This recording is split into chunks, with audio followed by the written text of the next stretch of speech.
উর্বিও আছে, উর্বিতে গাড়িটা নিয়ে যাবো। তো এই হচ্ছে ব্যাপার। তো একটা জিনিস টাপু এবার উঠে যা করবে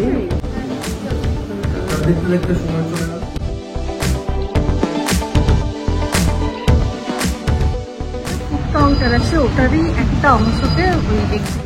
মাকে বল, মা যাবে হায়দ্রাবাদ।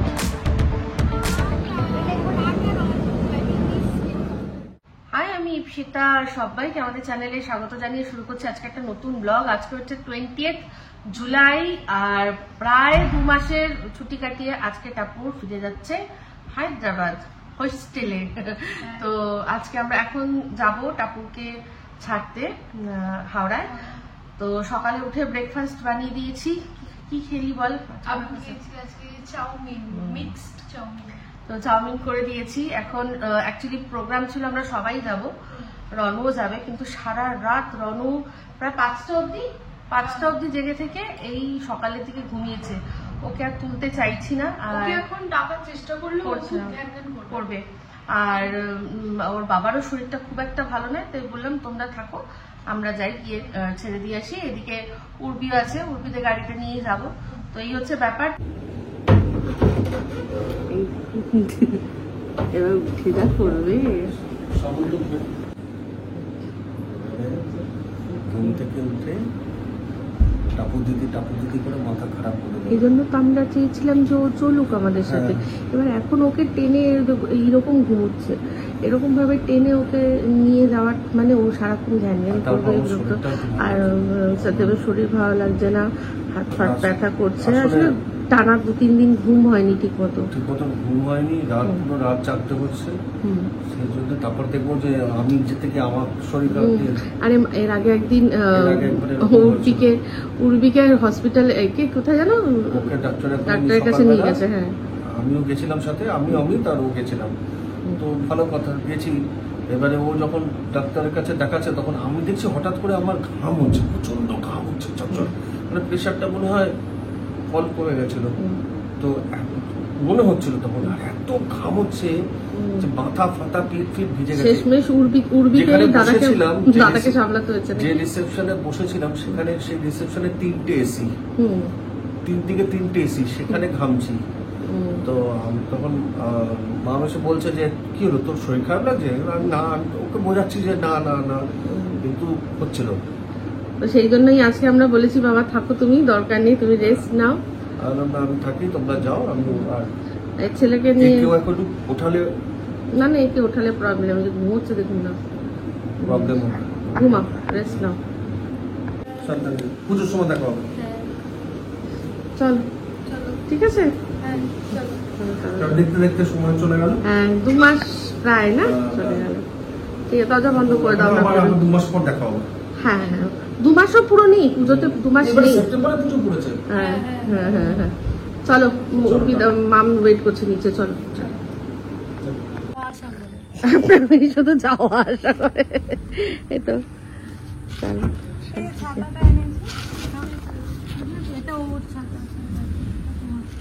এটাকে যদি ভাজ করতে পারি।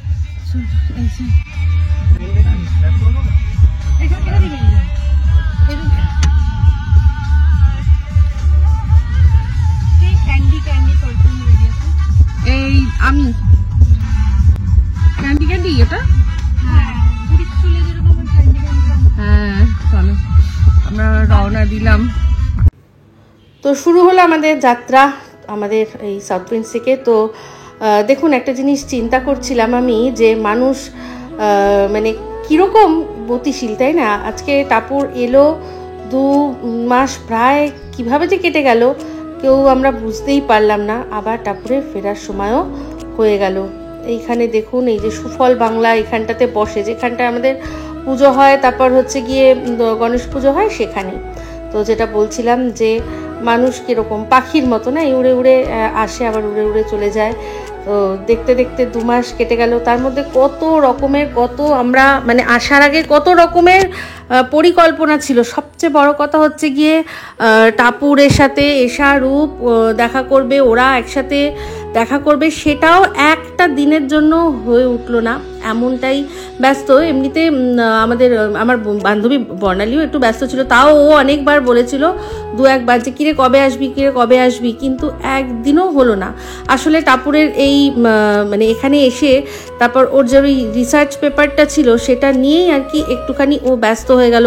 জানেন যে ও একটা মোটামুটি আমি সবটা আপনাদের সাথে মনে হয় শেয়ার করেছিলাম যে আদিগঙ্গার ওপর ও একটা রিসার্চ করছিল, যেটা আদিগঙ্গা তার ওপর মহিলাদের জীবনের ওপর প্রভাব কি ফেলেছে সেটার জন্য ও 3টে জায়গায় টোটাল 5 জন করে 15 জনের ইন্টারভিউ নিয়ে একটা রিসার্চ পেপার করেছিল। তো দেখুন আপনাদের সাথে শেয়ার করছি কলকাতার মানে যে সবচেয়ে সুন্দর সুন্দর জায়গাগুলো সেগুলোই। তো হ্যাঁ, যেটা বলছিলাম, তো সেখানে ও এটা জমা দিয়েছে আর করেছিল ও রামকৃষ্ণ মিশন তাদের ওখানকার এক প্রফেসরের আন্ডারে। তো যাই হোক, তার ভীষণ ভালো লেগেছে রিসার্চ পেপার, তিনি নাকি মানে ভীষণভাবে প্রশংসা করেছেন আর মানে এটাই বলেছেন যে তুমি এই বয়সে যে রিসার্চটা তুমি যেই পেপারটা তুমি করেছো, যেটা জমা দিয়েছো, যেটা তুমি লিখেছো, তোমার বয়স আন্দাজে এটা অনেকটাই অ্যাডভান্স। এটা আর কি উনি অন্যদের সাথেও মানে আর কি আলোচনা করেছে, সেটা আমাদেরকে টাপুর বললো যে মা জানো, আর এতই উনি মানে ভালো লেগেছে ওনার। টাপুরকে আবার একটা সিল্ক ক্যাডবেরি উনি আর কি গিফটও করেছেন, মানে দিয়েছেন আর কি। তো যাই হোক, এটাও অনেক বড় ব্যাপার। তো দেখুন, আমরা যাওয়ার পথে দেখছিলাম যে আমরা 20 তারিখ গেছিলাম আর 21 তারিখ মানে 21শে জুলাই সমাবেশ হবে আমাদের আর কি তৃণমূলের। তো সেখানে সব তার কী ব্যবস্থা করা হচ্ছে সেগুলোই দেখতে দেখতে যাচ্ছিলাম। আর এখানে দেখুন এই ইডেন গার্ডেন্সের জায়গাটা, এখানটাতে এত সুন্দর দেখতে লাগে, তো কি বলবো সেটুকু আপনাদের সাথে একটু শেয়ার করছি। তো যেটা বলছিলাম যে ওনার ভীষণ পছন্দ হয়েছে আর বলেছে যে তুমি খুব ভালো কাজ করেছো, আরো এগিয়ে যাও। হাওড়া পৌঁছে গেছি আমরা অনেক আগেই, হাওড়া পৌঁছে গেলাম আমরা।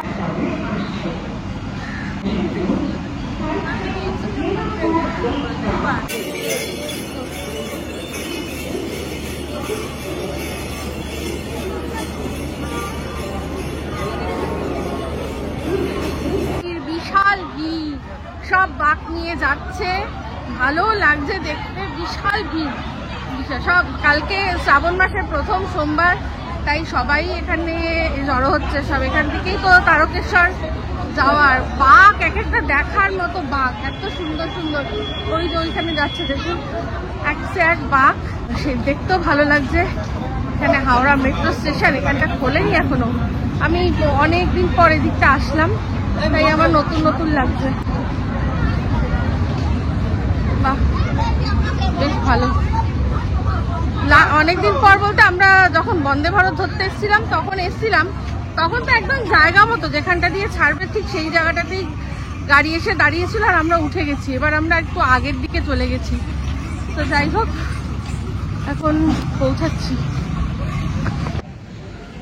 আমরা একটু এসে বসলাম এখানে। এটা একটা হচ্ছে executive lounge, per person per hour 50 টাকা করে। এখানে এসি রয়েছে। যাই হোক, সবাই এখানে ওয়েট করছে, কিন্তু দুঃখের বিষয়ে সবার একসাথে সিট পাইনি। আমরা আলাদা আলাদা জায়গায় ছড়িয়ে ছিটিয়ে বসতে হবে। এটা দেখাচ্ছি সেরকম। এই বসেছি এখানে। এই যেটা হচ্ছে এক্সিকিউটিভ লাইন।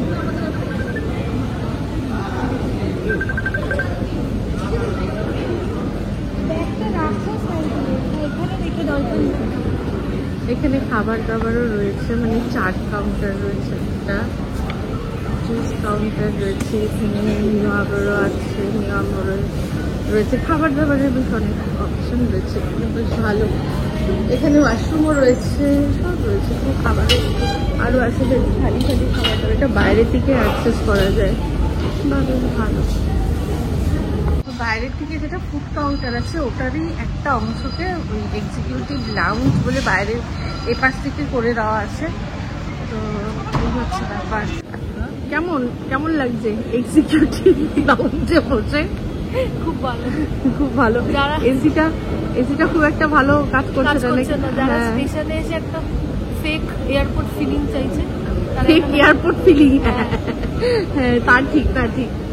পার ঘন্টায় 50 টাকা করে নিয়েছে। এদিকে কারেন্ট অফ হয়ে গেছে, এসি চলছে না, কিছু না। তো মানে তার উপর ভীষণ ভীষণ গরম লাগছে। এসিতে এসে বসবো বলেই তো ঘন্টায় 50 টাকা দিতে রাজি হয়েছি আমরা সবাই, কিন্তু পরিষেবা নেই। এদিকে টাকা নিচ্ছে। বলছিলাম একটা করে জলের বোতল সবাইকে দেওয়া উচিত ছিল, সেটাও দিচ্ছে না। জল কিনে খেলাম। এই যে তারপরে ট্রেন,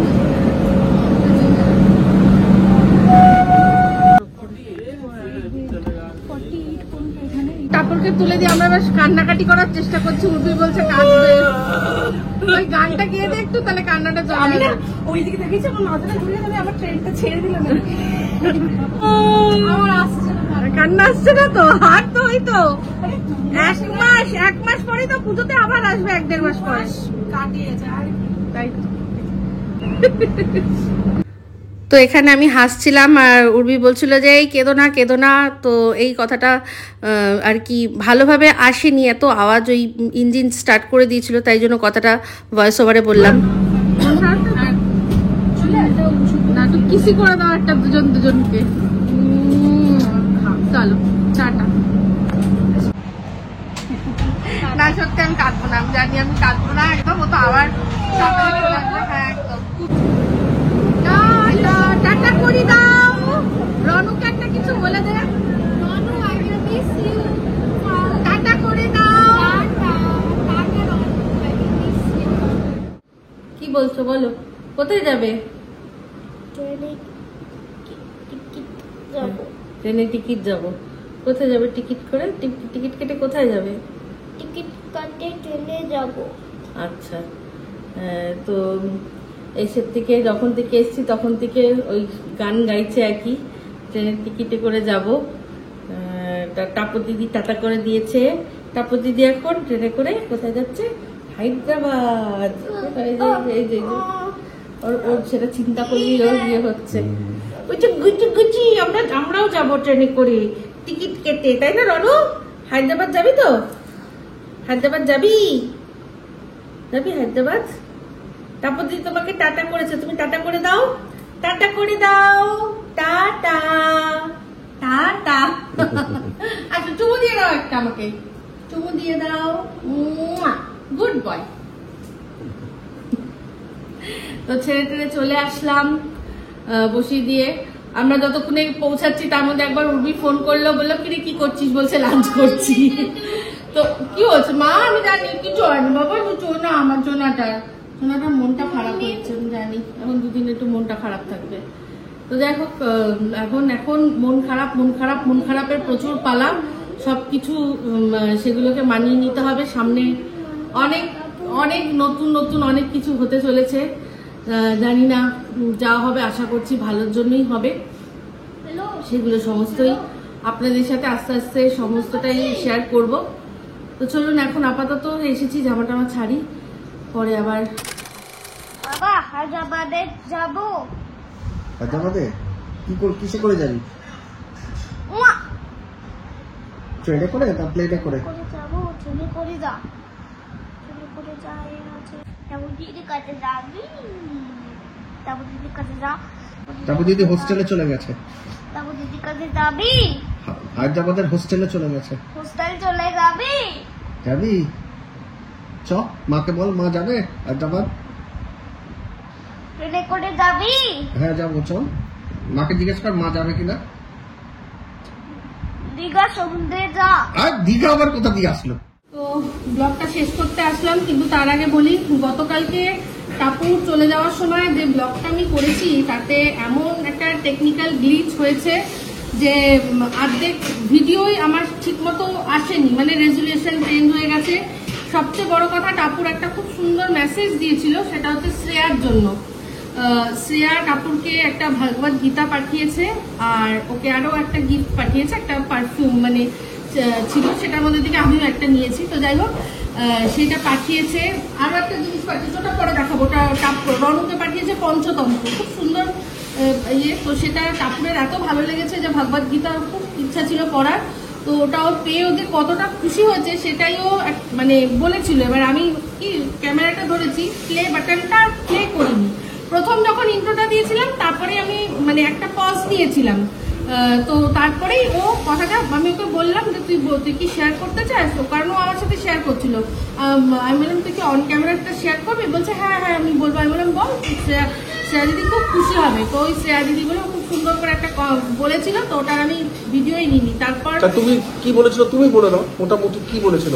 হ্যাঁ মোটামুটি ও এটাই বলেছিল যে আমার অনেক দিনের ইচ্ছা ছিল যে ভগবদ গীতা আমি এরকম পড়বো, তো আমার এই যে তুমি যে ফিল বা থট যেটা দিয়েছো সেইটা যে আমার জন্য মানে তুমি চিন্তা করেছো, যে টাইমটা দিয়েছো সেটা আমার কাছে খুব বেশি প্রিসিয়াস আমার জন্য। ওই যে তুমি চিন্তা করেছো যে টাপুরের কি ভালো লাগতে পারে বা টাপুরকে কি দেওয়া উচিত, সেই থটটা আমার খুব ভালো লেগেছে।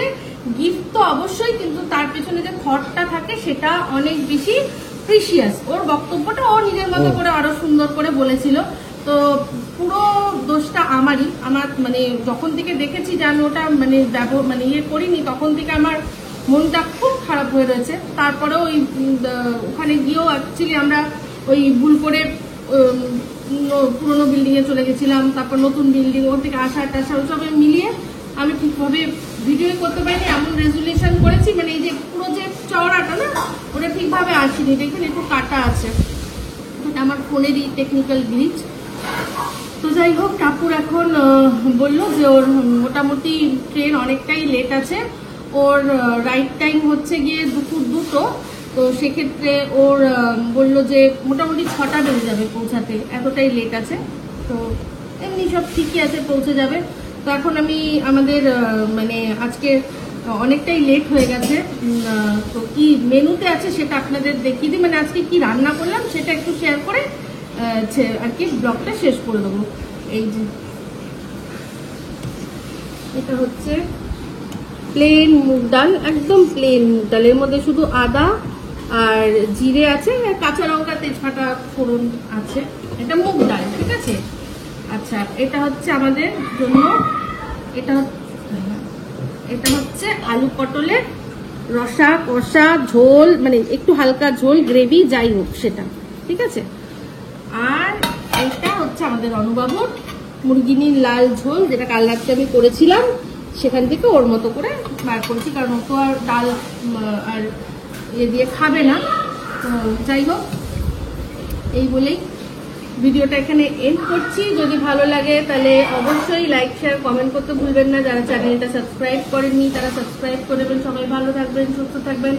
আবার আসছি খুব শীঘ্র নতুন ব্লগ নিয়ে। এখন আমাদের আমি জানি না কতটা কি ব্লগ করতে পারবো, কিন্তু আমাদের যেরকম কিনা আপনাদের বলেছিলাম, অনেকেই হয়তো মোটামুটি বুঝেই গেছেন যে আমাদের একটু মানে অনেক কিছু চেঞ্জেস আসতে চলেছে।